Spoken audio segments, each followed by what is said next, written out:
जय श्री कृष्ण। वसुदेवसुतं देवं कंसचाणूरमर्दनं देवकी परमानन्दं कृष्णं वन्दे जगद्गुरुं। श्रीकृष्णं वन्दे जगद्गुरुं। जय श्री कृष्ण।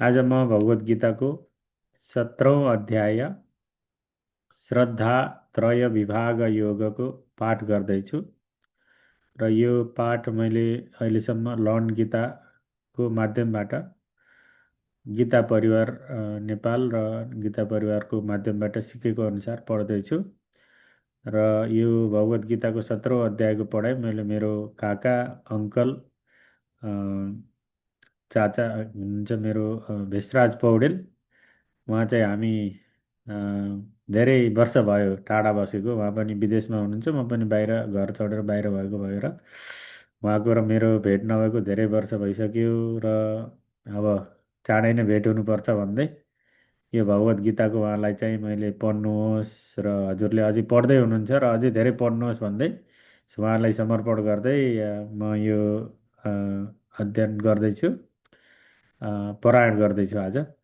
र यसमा केही गल्ती भएमा चाहिँ मलाई क्षमा गरिदिनु होला। हस्, सुरु गरौँ। ओम श्री परमात्मने नमः।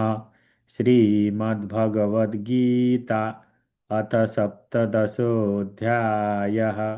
अर्जुन उवाच ये शास्त्रविधिमुत्सृज्य यजन्ते श्रद्धयान्विताः तेषां निष्ठा तु का कृष्ण सत्त्वमाहो रजस्तमः। श्रीभगवानुवाच त्रिविधा भवति श्रद्धा देहिनां सा स्वभावजा सात्विकी राजसी चैव तामसी चेति तां शृणु। सत्त्वानुरूपा सर्वस्य श्रद्धा भवति भारत। श्रद्धामयोऽयं पुरुषो यो यच्छ्रद्धः स एव सः। यजन्ते सात्विका देवान् यक्षरक्षांसि राजसाः प्रेतान् भूतगणाश्चान्ये यजन्ते तामसा जनाः। अशास्त्रविहितं घोरं तप्यन्ते ये तपो जनाः दम्भाहङ्कारसंयुक्ता कामराग बलान्विताः कर्षयन्तः शरीरस्थं भूतग्राममचेतसः मां चैवान्तः शरीरस्थन् तान् विद्यासुरनिश्चयान्। आहारस्तोऽपि सर्वस्य त्रिविधो भवति प्रियः यज्ञस्तपस्तथा दानं तेषां भेदमिमं शृणु।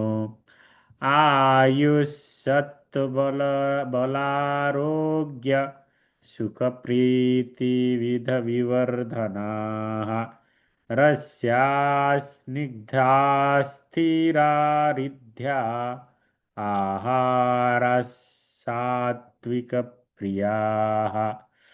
कट्वं ललवणात्युष्ण तीक्ष्णरूक्षविदाहिनः आहारराजसस्येष्टा दुःखशोकामयप्रदाः यातयामं पूतिपर्युषितं च यत् उच्छिष्टमपि चामेध्यं भोजनं तामसप्रियम्। अफलाकाङ्क्षिभिर्यज्ञो विधिदृष्टो य युज्यते यष्टव्यमेवेति मनः समाधाय स सात्विकः अभिसन्धाय तु फलं दम्भार्थमपि चैव यत् युज्यते भरतश्रेष्ठ तय्यज्ञं विद्धि राजसम् विधिहीनमसृष्टान्नं मन्त्रहीनमदक्षिणम् श्रद्धाविरहितं यज्जन् तामसं परिचक्षते देवद्विजगुरुप्राज्यपूजनं शौचमार्जवम् ब्रह्मचर्ये महिंसा ब्रह्मचर्यमहिंसा च शारीरन्तप उच्यते अनुद्वेगकरं वाक्यं सत्यं प्रियहितं च यत् स्वाध्यायाभ्यसनं चैव वाङ्मयं तप उच्यते मनः प्रसादः सौम्यत्वं मौनमात्मविनिग्रहः भावसंशुद्धिरित्येतत् तपो मानसमुच्यते श्रद्धया परया तप्तं तपस्तत्त्रिविधं नरैः अफलाकाङ्क्षिभिर्युक्तैः सात्विकं परिचक्षते सत्कारमानपूजार्थं तपोदम्भेन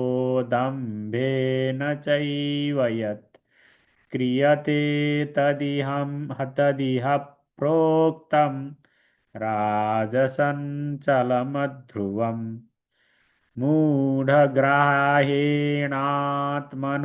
यत् पीडया क्रियते तपः परस्योत्सादनार्थं वा तत्तामसमुदारितम् दातव्यमिति यद्दानं दीयतेनुपकारिणे देशे काले च पात्रे च तद्दानं सात्विकं स्मृतं यत्तु प्रत्युपकारार्थं फलमुद्दिश्य वा पुनः दीयते च परिक्लिष्टं तद्दानं राजसं स्मृतम् अदेशकाले यद्दानम् अपात्रेभ्यश्च दीयते